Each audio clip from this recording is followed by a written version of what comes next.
अमरीकी कहानीकार ने पॉल विलियर्ड, पंजाबी विच तर्जमा किया है जमील अहमद पाल होरा ने। कहानी का सरनामा है इनफॉर्मेशन प्लीज। जदों मैं निक्का जिहा सां, आंड गुआंढ विचों सब तो पहला साडे घर ही टैलीफोन लग्या सी। मैनू पॉलिश किया ओक लकड़ का बनिया टैलीफोन का केस जो थलवी पौड़ी दे नाल कंध नाल लगा होया सी चंगी तरह चेते, ते चमकीला रिसीवर जो बॉक्स के नाल टंगिया होया सी। मैनू फोन का नंबर भी याद है 105 #। मैं ना निक्का सा पई मेरा हाथ टैलीफोन तक नहीं अपड़ सकता सी, पर जदों मां फोन उत्ते गलकत करती तां बड़े चाह नाल सुनदा। एक बारी उन्हें मैनू चुक के अब्बा जी नाल गल करवाई जो कारोबार लई दूर गए हुए सन। टैलीफोन कोई जादू सी। फिर मैं उस जादू भरे आले दे अंदर किधरे रहन वाले एक हैरानकुन दिलचस्प बंदे नू लभ्या। ओदा नाम सी इनफॉर्मेशन प्लीज, ते ऐसी कोई गल नहीं सी जो वो जानदी ना होए। मेरी मां ओदे कोलों किसे दा भी नंबर पुछ लैंदी होंदी सी, ते जदों घड़ी खराब हो जांदी तां इनफॉर्मेशन प्लीज कोलों वेला भी पुछ लैंदी। रिसीवर विच छुपे जिन नाल मेरा पहली वार जाती गल करन दा तजर्बा उदों होया जदों मेरी मां गवांढ गई हुई सी। तहखाने विच रच्छां वाली मेज नाल खेडदियां मैं हथौड़े नाल अपनी उंगल सें बैठा। पीड़ बड़ी डाढ़ी सी। रोवन या चीकन का कोई फायदा नहीं सी, क्यों जो घर विच कोई भी नहीं सी जो दर्द वंडांदा। मैं सारे घर विच उंगल नूं चूपदा फिरदा ओड़क पौड़ियां नेड़े जा पड़िया। टैलीफोन मैं छेती नाल पीड़ी लभन भज्या ते ओ लिया के कंध नाल ला दिती। मैं पीड़ी उत्ते चढ़ के हुक तो रिसीवर चुकिया ते कान नाल लाया। इनफॉर्मेशन प्लीज, मैं उस माउथ पीस विच आखिया जो तकरीबन मेरे सिर जिन्ना वड्डा सी। एक या दो बार क्लिक हुई ते फिर एक बारीक पर साफ आवाज ने मेरे कान विच आखिया इनफॉर्मेशन। मेरी उंगल जख्मी हो गई है। मैं फोन विच कुरलाया। अथरू भी फौरन वग आए, क्यों जे हुण सुनन वाला कोई मौजूद सी। की तेरी मां घर नहीं? सवाल होया। सवाए मेरे घर विच कोई नहीं, मैं जवाब दिता।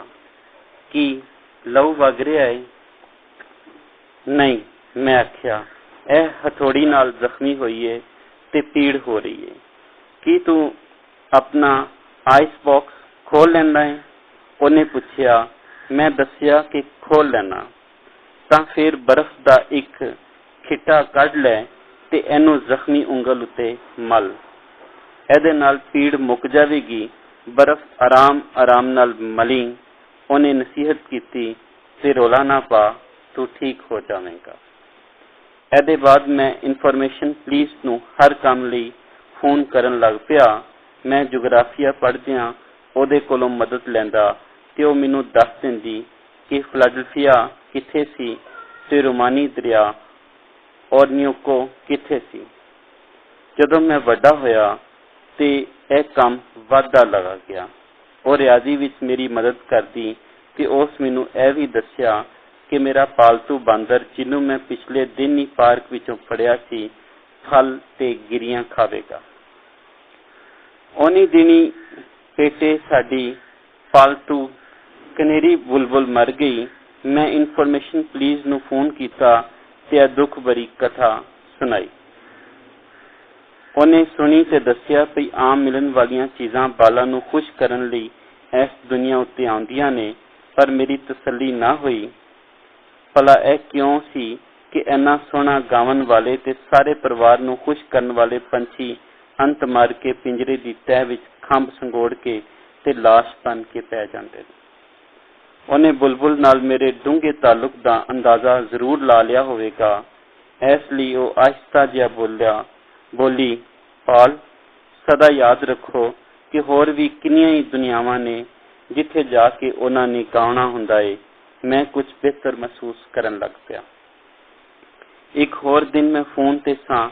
इनफॉर्मेशन जानी पछानी आवाज ने आख्या, तुसी फिक्स दे हिजे किवें करदे हो? मैं पुछया FIX। उस पल मेरी भैन जो चोरी छुपे मेरी निगरानी दा सवाद मान रही सी, पौड़ियां विचों छाल मार के आई ते भयानक आवाज विच हाउ कीता।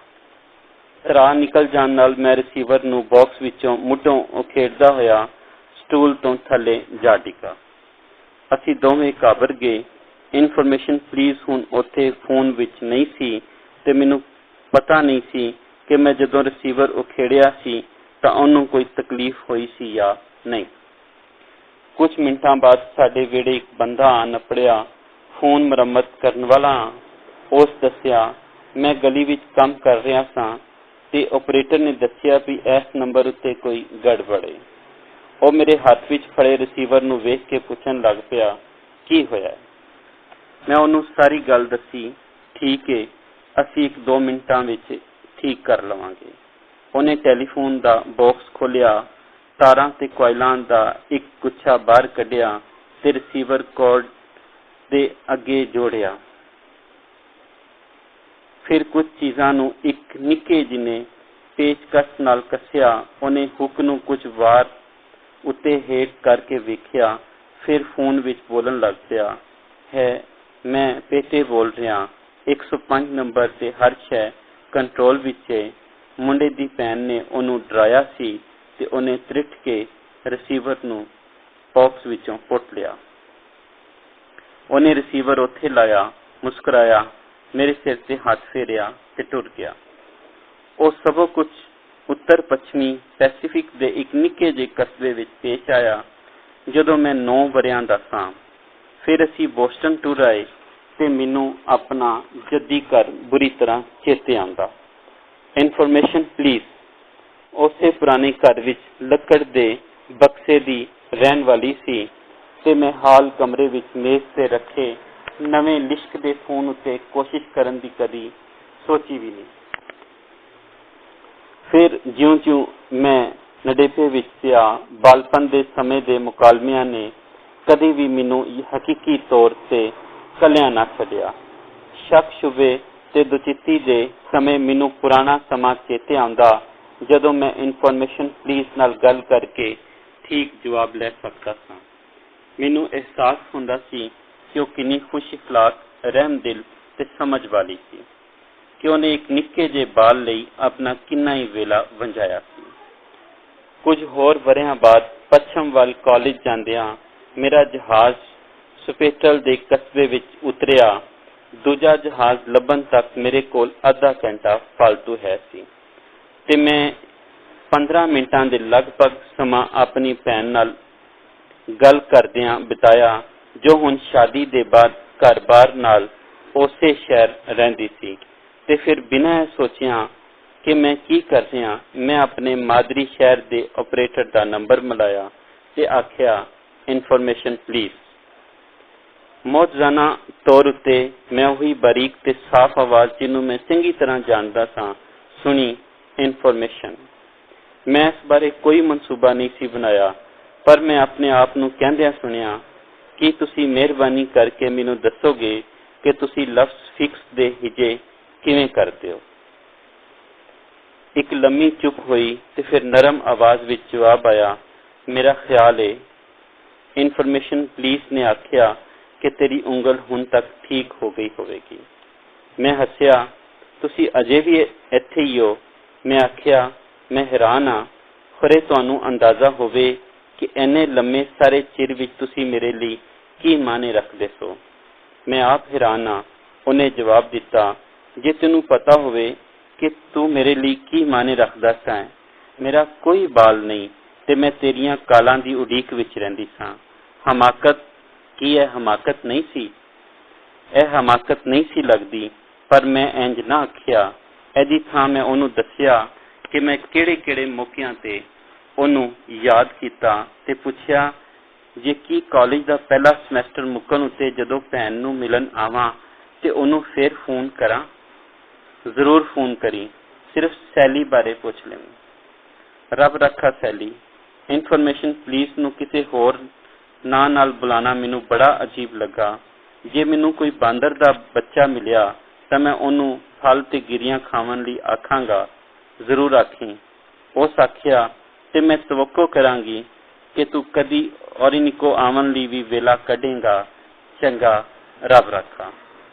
ਸਿਰਫ 3 ਮਹੀਨੇ ਬਾਅਦੋਂ ਮੈਂ ਦੁਬਾਰਾ ਸਪੀਟਲ 에ਅਰਪੋਰਟ ਉੱਤੇ ਸਾਂ। ਫੋਨ ਉੱਤੇ ਇੱਕ ਮੁਖਤਲਿਫ ਆਵਾਜ਼ ਨੇ ਆਖਿਆ, ਇਨਫੋਰਮੇਸ਼ਨ, ਤੇ ਮੈਂ ਸੈਲੀ ਬਾਰੇ ਪੁੱਛਿਆ, ਕੀ ਤੂੰ ਉਹਦਾ ਕੋਈ ਦੋਸਤ ਹੈ? ਹਾਂ, ਮੈਂ ਆਖਿਆ, ਇੱਕ ਬਹੁਤ ਪੁਰਾਣਾ ਦੋਸਤ। ਤਾਂ ਫਿਰ ਤੈਨੂੰ ਇਹ ਦੱਸਦਿਆਂ ਮੈਨੂੰ ਅਫਸੋਸ ਹੈ ਕਿ ਉਹ ਕੁਝ ਸਾਲਾਂ ਤੋਂ ਇੱਥੇ ਸਿਰਫ ਪਾਰਟ ਟਾਈਮ ਕੰਮ ਕਰ ਰਹੀ ਸੀ, ਕਿਉਂ ਜੀ ਉਹ ਬਿਮਾਰ ਸੀ। ਉਹ 5 ਹਫ਼ਤੇ ਪਹਿਲਾਂ ਫੌਤ ਹੋ ਗਈ ਹੈ। ਇਸ ਤੋਂ ਪਹਿਲਾਂ ਕਿ ਮੈਂ ਫੋਨ ਬੰਦ ਕਰਤਾ, ਉਹਨੇ ਆਖਿਆ, ਇੱਕ ਮਿੰਟ ਠਹਿਰ, ਕੀ ਤੂੰ ਆਪਣਾ ਨਾਂ ਵਲਿਆਰਡ ਦੱਸਿਆ ਹੈ?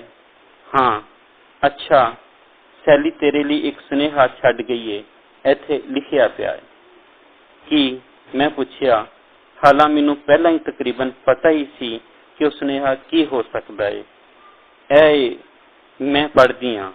ਉਹਨੂੰ ਦੱਸੋ ਕਿ ਮੈਂ ਅਜੇ ਵੀ ਇਹ ਆਖਦੀ ਹਾਂ ਕਿ ਹੋਰ ਵੀ ਦੁਨੀਆਵਾਂ ਹੁੰਦੀਆਂ ਨੇ ਜਿੱਥੇ ਜਾ ਕੇ ਗਾਣਾ ਹੁੰਦਾ ਹੈ। ਉਹਨੂੰ ਪਤਾ ਹੈ ਕਿ ਮੇਰਾ ਮਤਲਬ ਕੀ ਹੈ। ਮੈਂ ਉਹਦਾ ਸ਼ੁਕਰੀਆ ਅਦਾ ਕਰਕੇ ਫੋਨ ਬੰਦ ਕਰ ਦਿੱਤਾ। ਮੈਨੂੰ ਵਾਕਈ ਪਤਾ ਸੀ ਕਿ ਸੈਲੀ ਕੀ ਕਹਿਣਾ ਚਾਹੁੰਦੀ ਸੀ।